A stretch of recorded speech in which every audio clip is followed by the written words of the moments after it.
Bo Bichette was just introduced as a New York Met, and while that was going down, Cody Bellinger returned to the Yankees.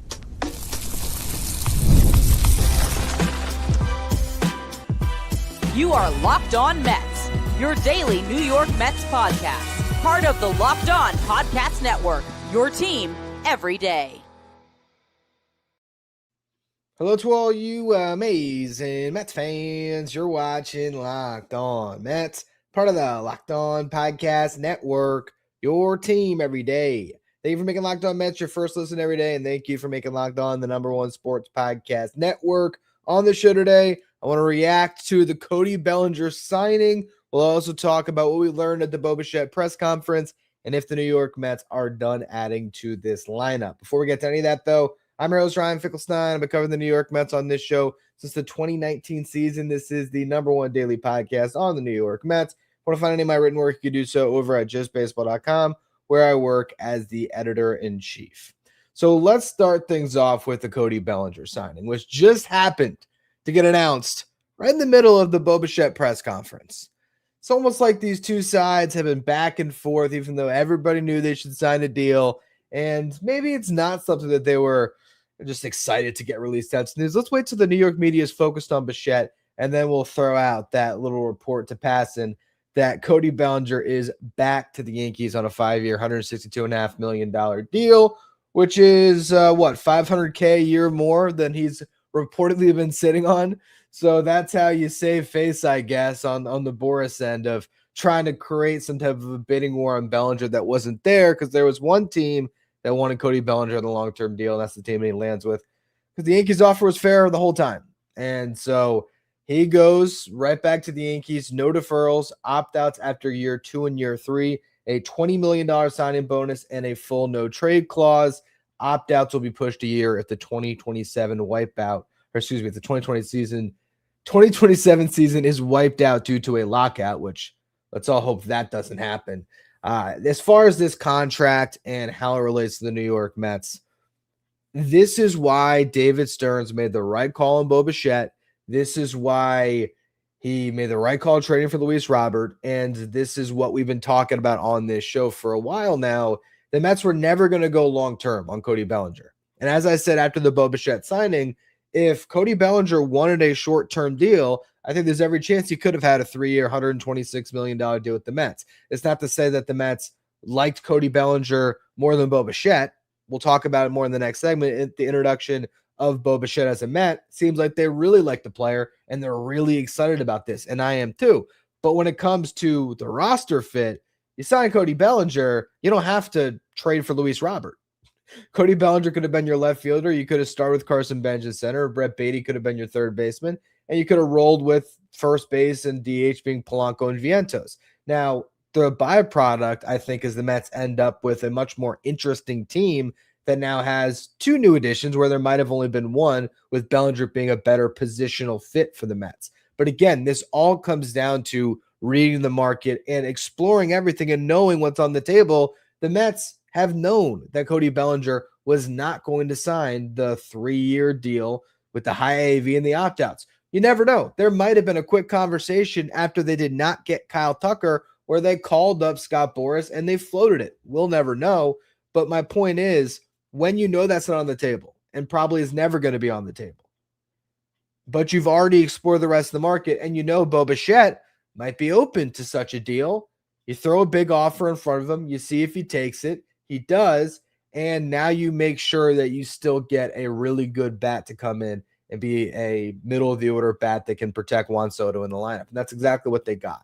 So, again, comes down to reading the markets and understanding what was out there. And once Kyle Tucker signs with the Dodgers, which was obviously plan A, and plan B couldn't be Cody Bellinger, you find a different plan B in Bo Bichette, and then you also pull in a trade that you have been sitting on, or a trade that you have been pursuing. I shouldn't say sitting on, a trade you've been pursuing since the deadline, where clearly the Mets like the change of scenery play of Luis Robert coming in and maybe being more than he's been the last few years, it being something closer to the guy in 2023 that looked like a budding superstar. Even if you get 60% of that, it's a better option in center field than the Mets have had in a long time. And you look at the way that this roster has now been put together, and it's strong defensively, all the talk about run prevention and everything else. Luis Robert is a better fit defensively than Cody Bellinger. He's a center fielder. So while Bellinger is great in the corners, I think any thought of Cody Bellinger as a starting center fielder, I just don't think that was ever going to be realistic anyway. So you get a better defensive center fielder. You get a bat in Bo Bichette that is comparable to Bellinger, maybe better, and maybe better with runners in scoring position. We'll see how his age 28 season plays out. And you'll see if Luis Robert can, turn it on offensively. But even if he doesn't, that run prevention that you were striving for between having Marcus Semien at second, Luis Robert in center, and Carson Bench in left, this team is going to be so much better defensively. They really are. Carson Bench compared to Nimmo at this stage of their respective careers, Bench about to break through at whatever he is, 23 years old, compared to Brandon Nimmo, a decade older, he's going to be a significant defensive upgrade in left field. Center field, if you compare Luis Robert to Tyrone Taylor, it's going to be similar. But if you compare Luis Robert to Jeff McNeil, it's going to be a drastic upgrade. Now, offensively, what I like about Robert compared to Taylor is at least Luis Robert's going to hit left-handed pitching, which Tyrone Taylor didn't. So I think that's already an upgrade. And then the infield, again, Marcus Semien gives you a Gold Glover at second. Him and Lindor are going to be special up the middle. First base defense, we'll see, but I am pretty confident that Brett Beatty can play first base because he's just a really good defender and he took to that transition to second so well. And it seems like the Mets are pretty confident Jorge Polanco at first. And it seems that they're confident that Bichette can figure it out at third. And while he might not be quite as good as Brett Beatty was going to be over there, he's going to be a lot better than Mark Vientos has been over there. And so I just look at this team and it's complete. It makes sense. We'll talk a little bit in this next segment coming up here about David Stearns' comments on it at the Bo Bichette presser. But I think what has happened here and how everything has fallen out has, put the Mets in a place where they have this really interesting combination of a complete new influx of leadership and veterans that are coming into the fold. It's just a new team, new vibes, which I think are going to be really welcomed because that last core maybe got a little stale.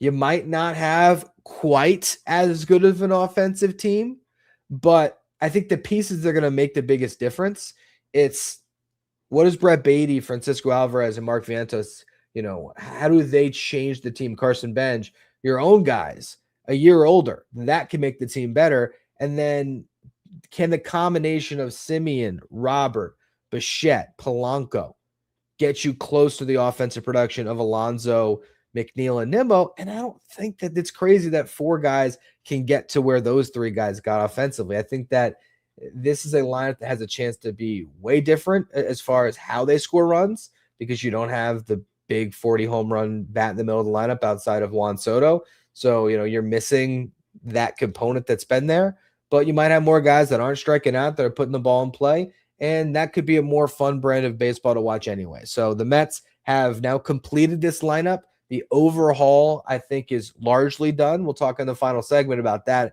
about if there's maybe a bench bat to add. But this has been a wild offseason. And while it's certainly not, I think, what the Mets were expecting or hoping for, their hope was that Kyle Tucker was in left field and it was just a seamless fit. They have scrapped together a couple of pieces in Bichette and Luis Robert that just end up making this team very whole right now. And I'm excited to see what it looks like. But what we're going to talk about next is Bo Bichette's introductory press conference. What did he say? What did David Stearns say? What were the vibes? I'm going to go through all of that here in just a minute. Today's episode is brought to you by FanDuel. FanDuel is officially in playoff mode. Every game day during the NFL playoffs, FanDuel is giving customers even more ways to get in on the action because right now, every NFL playoff game day, FanDuel users get a profit boost pack that's just waiting for you inside the app. So each game day, you see your pack that's loaded in with multiple profit boosts that you can apply to the bets that you like the most. That's the best part because when you open up that profit boost pack first thing in the morning, you're going to see boosts that you want to apply, but these do not pigeonhole you into picking something else. It's boost that lets you lean into your own game day instincts, whether you're backing momentum, defense, quarterback play. The boosts are going to give you more juice on the bets that you already liked instead of forcing you to bet something new. You make your picks, you apply your profit boost so you can get an even bigger payout while the playoffs are rolling. So visit FanDuel, an official sportsbook partner of the NFL, and grab your profit boost pack every playoff NFL game day. Watch on YouTube right now. Do me a favor and hit that subscribe button. Help us get closer to the next goal of 16,000 subscribers. All right, so my first thoughts on the Bo Bichette press conference: exciting and awkward. Those are the first two words that come up. Exciting because really cool player. Awesome to see him put on a Mets uniform, to see the excitement in the room, to see David Stearns talking up the acquisition and why he fits the Mets, talking about his competitiveness, how much he wants to win. Every single conversation they had, Bo Bichette was really showing that desire to be part of a winning situation and how he plays hard, all that great stuff, which you love. Bo Bichette talking about the excitement around the Mets and how Steve and Alex Cohen every year are going to put the Mets in a position where they are trying to win and they're trying to win a World Series. And it's cool to be part of that. But then you have a question in the middle where somebody asks Bo Bichette, hey, so with the opt-outs and everything, you're pretty much on a glorified one-year deal, right? And Bo Bichette, kind of pauses, looks at his agent, and his agent handles the question. And that's the thing about this press conference that was just a little bit different. And it's just the reality of these types of contracts. It's weird even seeing like the video that goes up on social media of the Mets laying down the Bo Bichette jersey, the letters on the jersey. The first Bo Bichette jersey is being pressed. And if you're a parent and your kid wants a Bo Bichette jersey, I'd say, you know what?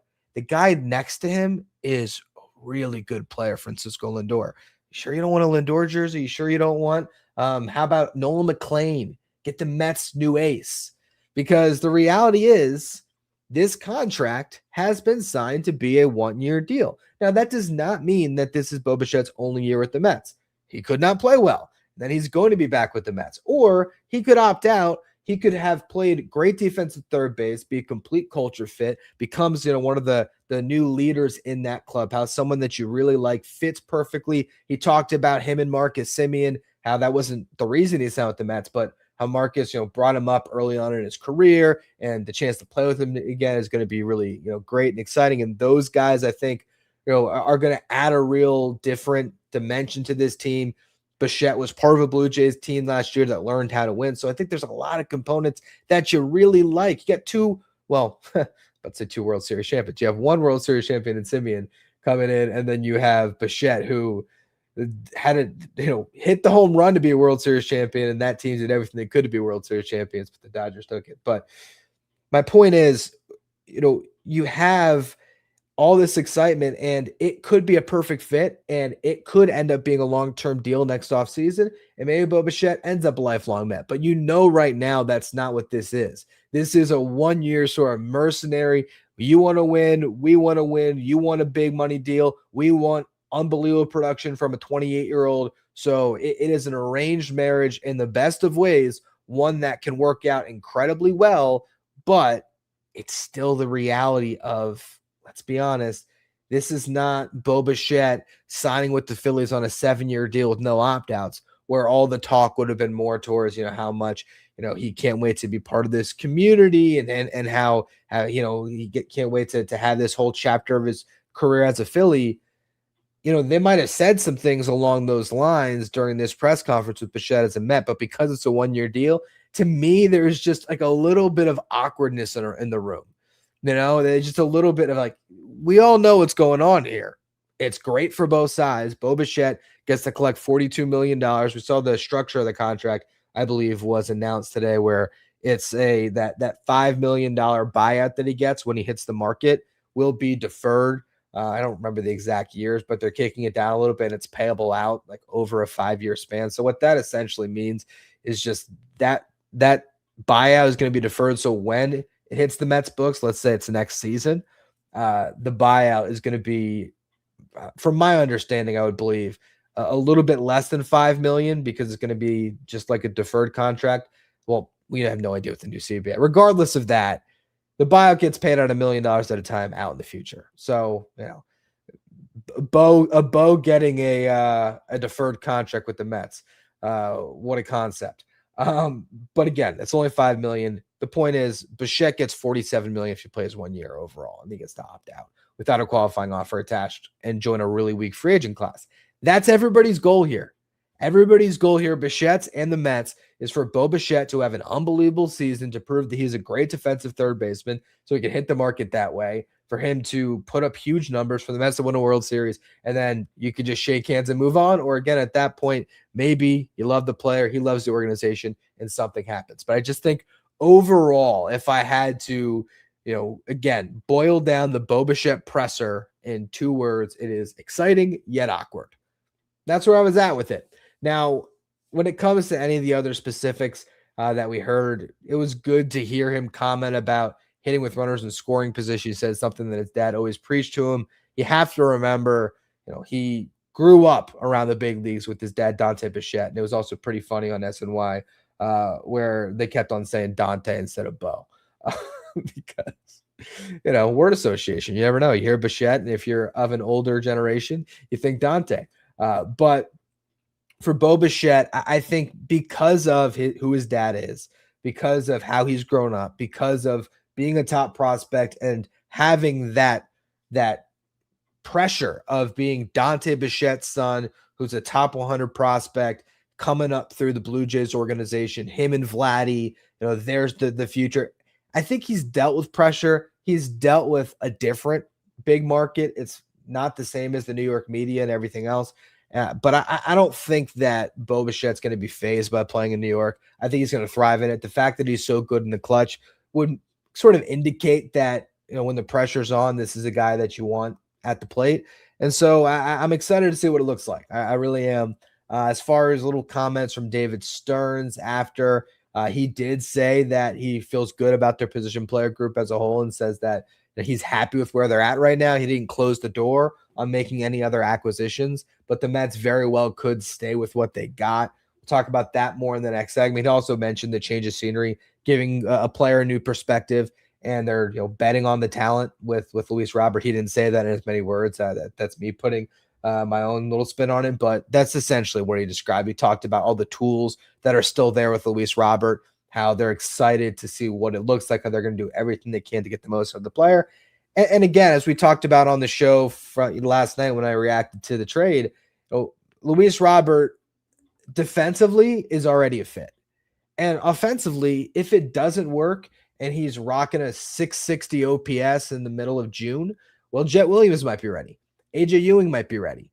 Carson Manager might be ready to play center field, and Brett Beatty maybe has proven that he's a solid left fielder, and he's in left. There's so many things that can happen over the course of the season, but now Carson Bench has to earn his spot in the big league roster. It's all but promised, but he still has to earn it. He still has to beat out Brett Beatty for the starting left field job, and Tyrone Taylor theoretically as well. So there's now a little more competition, and the team's a little more complete.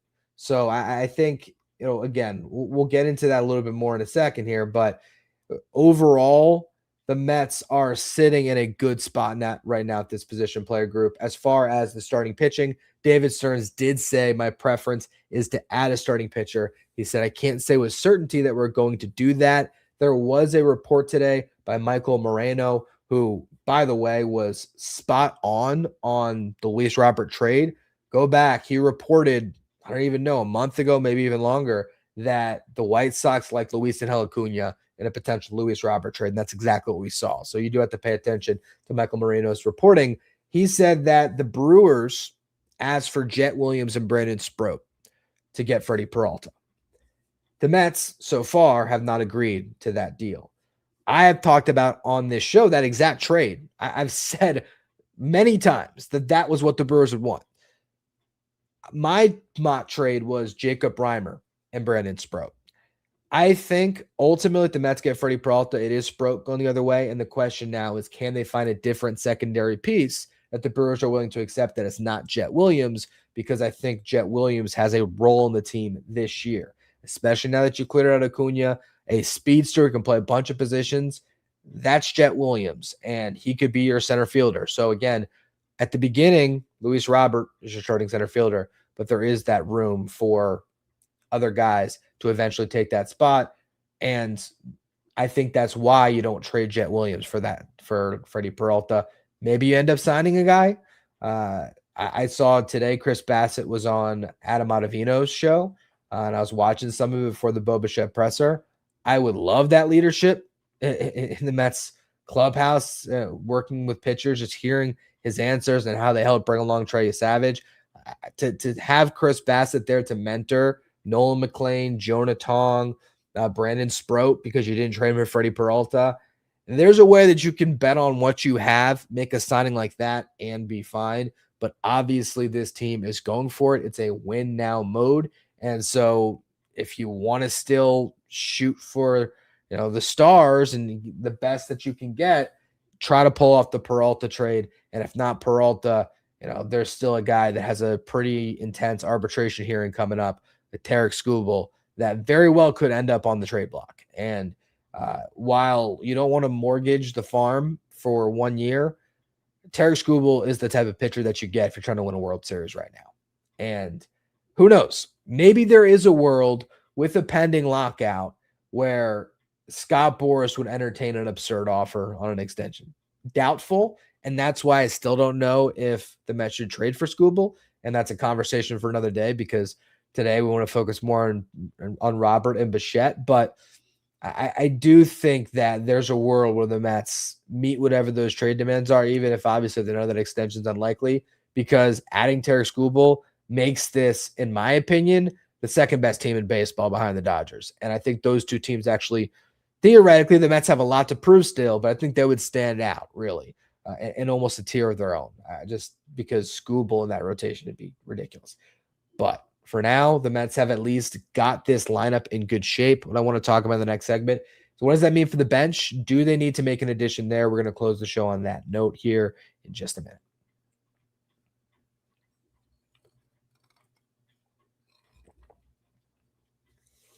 Thank you for tuning into the stream. And if you are also listening to the playback, if you want to join our Everyday Club, you can get Locked On Mets without the interruptions. So that's no ads. You also get access to our Discord chat, and you get access to a merch shop. If you want to be part of the Everyday Club, go to lockedonpodcast.com/everydayer or lockedonmets.supercast.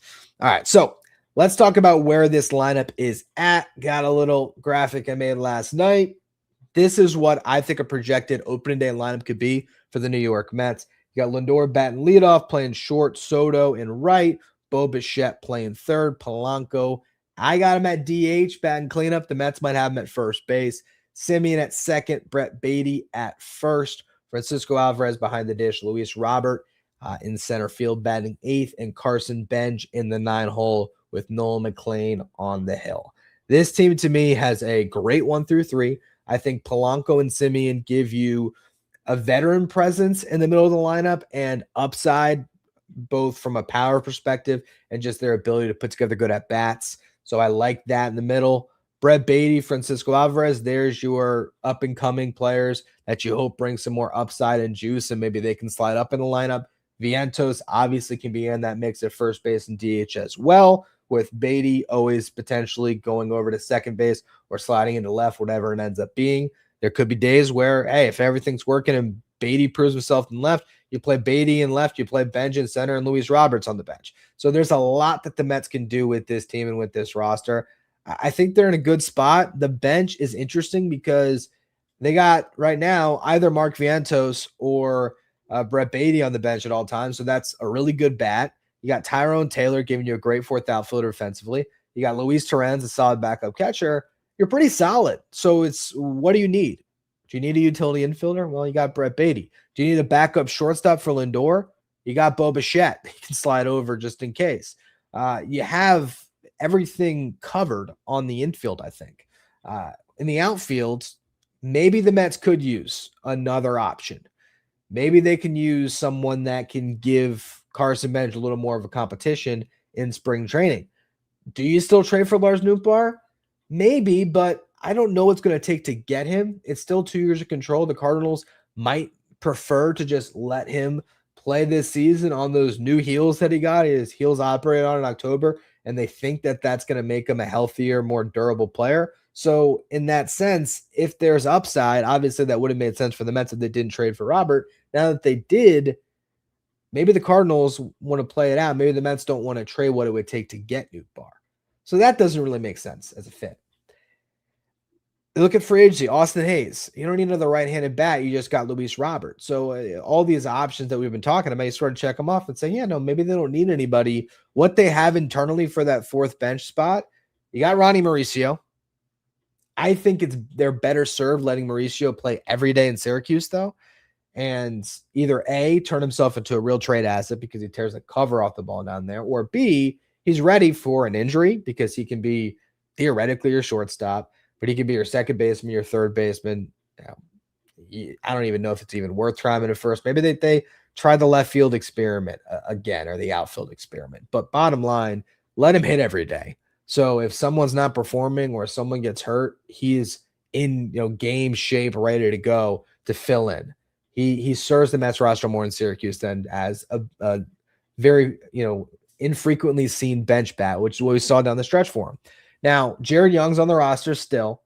Not the worst option. Left-handed bat, draws his walks. You won't see it that much of him, but that's not the worst thing in the world. He gets to collect a big league paycheck.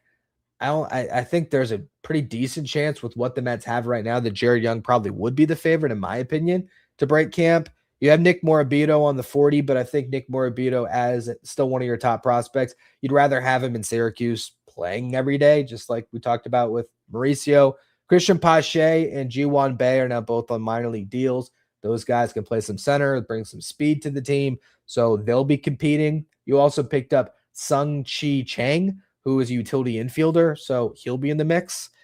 But where I want to close the show is where I think the Mets should go. The perfect addition. You said goodbye to the past core. Anyone who played for the Mets before COVID, you wanted out. But what about one guy that was on the 2019 New York Mets that had a nice season, that hurt his shoulder and has never been the same? But a couple years ago, he wasn't bad. Why not bring back a guy that last year won a World Series ring? I mean, he didn't play, but he won a World. He was there. I saw a picture with him and Shohei Ohtani after they won the World Series. I'm like, oh, look who's there. It's Michael Conforto. My ideal final addition for the New York Mets position player group is you bring back Michael Conforto, but I'm not going crazy. On a minor league deal with an invite to camp. Bring back Conforto, let him compete for that last bench spot. I think it's perfect. I think that is the perfect fitting end to the offseason for Michael Conforto to come back to the Mets. And it's like that gif of Will Smith in the empty house where he's looking around. He doesn't see anybody. He has this completely different roster. Who around here do I even know?